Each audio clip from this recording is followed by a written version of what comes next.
The Vegas Golden Knights lose Shea Theodore to an injury at the Four Nations tournament. Chris Gawlik of Locked On Vegas Golden Knights joins us to talk about that and what to expect from VGK at the trade deadline. All that and more on today's Locked On NHL podcast.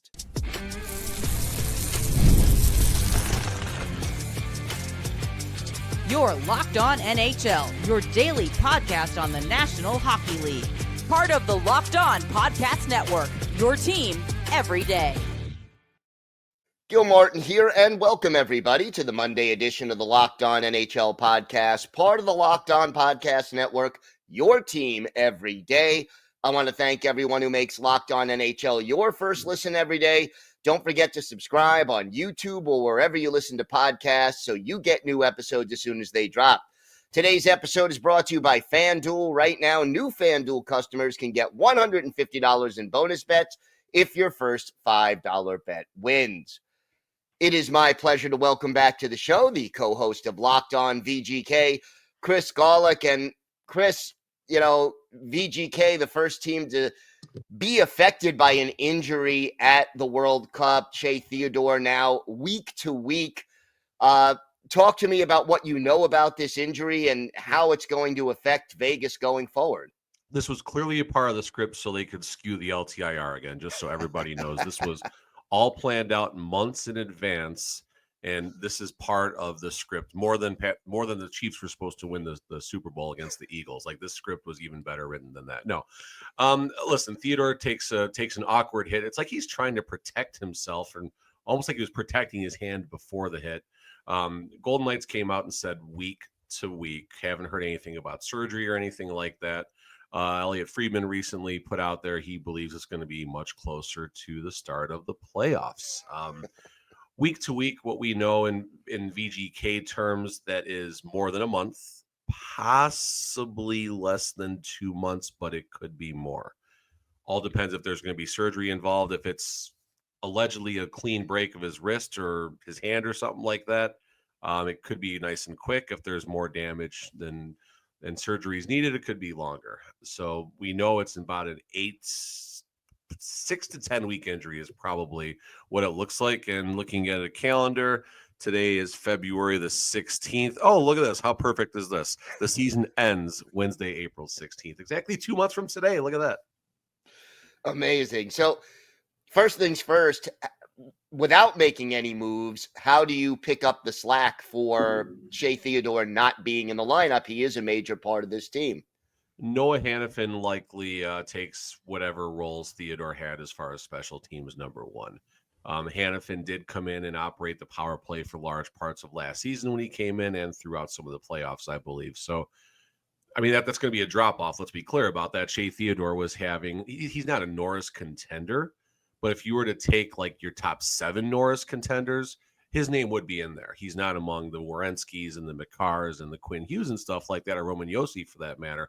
But he's on that next wave. And who knows, had he gone on a torrid scoring pace for the last 20-ish games, 35, whatever the number is, 27 games, I believe, maybe that changes. But a point being is no one is going to directly come in and pick up those pieces. As far as which defenseman comes in to take Shea Theodore's spot, Theodore's a left-handed shot. You have Korczak and Ben Hutton, who have played very limited roles this season. Ben Hutton's a lefty. Ben Hutton might slot in. Ben Hutton is kind of the Swiss Army knife. He's the Golden Knights' 7th defenseman. Can put him on either side. You can put him with any partner. He'll be just fine. The better long-term fit might be Caden Korczak, a bit younger, the 24-year-old. Ben Hutton's 31. Korczak is an NHL-ready defenseman who's been on the Golden Knights roster the entire season. I think he's only played somewhere between 4, 5, or 6 games due to injuries and spot starts and stuff like that. And I think a couple of those games even came at forward when the Golden Knights had to go 11-7. Were you surprised at the way the World Cup has been played so far? I mean, 3 fights in the first minute of the game between the United States and Canada. I put out, I saw a video, I think it was like the 96 World Cup or something like that, where the teams were just, it was worse than any Islanders Rangers game. I mean, it was just absolutely crazy watching what happened. And there's been some, I think, on the broadcast last night. I watched the Sportsnet feed, which was really good to watch. And I think they were showing even some exhibition games where the USA and Canada had some very noteworthy moments, I guess. So was I surprised there was 3 fights in 8 seconds? Of course, no one saw that coming. Was I surprised at any level of animosity given the importance of this game? Given the booing during the national anthem, I don't want to go down a political lane, but the United States team Team USA is definitely embracing. I don't want to call him the villain because that's not the right way to put it, but they're embracing that villain role right now.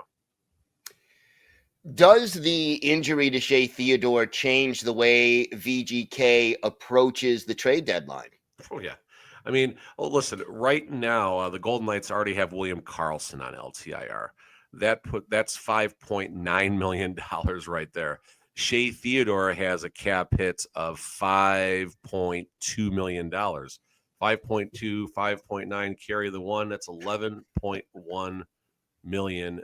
Assuming William Karlsson's injury is going to drag past the deadline and all the way into the playoffs. Karlsson's injury has been really, really quiet.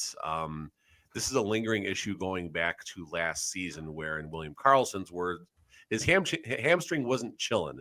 He suffered an injury during the Dallas Stars first-round playoff series last season, caused him to miss time early this season. Clearly not been himself on the ice. I think he had like an 11 or 12 game scoreless drought before the injury.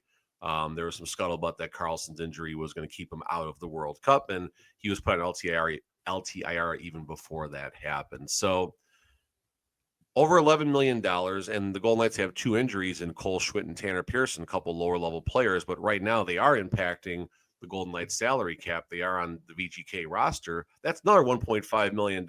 So Kelly McCrimmon's got a unlimited Toys R Us gift card in the store all to himself as the March 7th trade deadline. I think it's March 7th. Yeah. Is quickly approaching. So, yeah, it's going to be – this team's going to look a little bit different, and Kelly McCrimmon will utilize every penny of that and more if he can get other teams to take on some cap.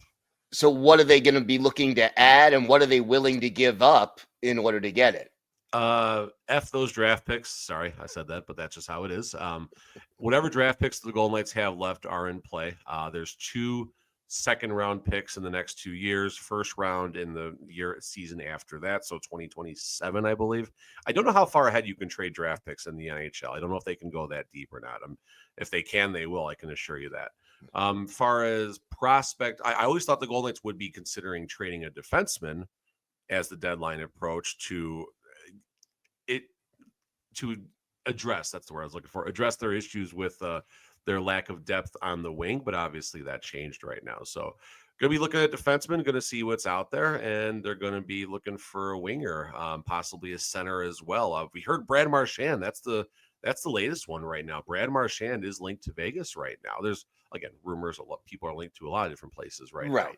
I said even like a player like Brock Nelson could be an interesting candidate to join the Vegas Golden Knights. And the defenseman that Pittsburgh just traded to Vancouver, forgive me, I'm already drawing a blank on his name. The Golden Knights were allegedly involved in that before the Shea Theodore injury.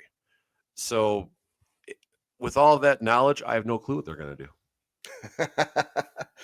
and I mean, they're going to be all in, though. That's the sort of underlying philosophy. It's all in to win right now. The Golden Knights, Bill Foley does not believe in rebuilding. He's been very clear about that. General manager Kelly McCrimmon, team president George McPhee have embraced that direction, if you will, from Bill Foley. There's no such thing as rebuilding. Golden Knights are overperforming this season. Let's be clear about that. I don't think a lot of people expected much more than maybe a second, third place type of team in the Pacific Division, maybe even a wild card team. You wonder what would happen as the trade deadline in the last third of the season gets going. Golden Knights actually have a little bit of momentum right now coming out of what used to be the All-Star break, now the Four Nations break.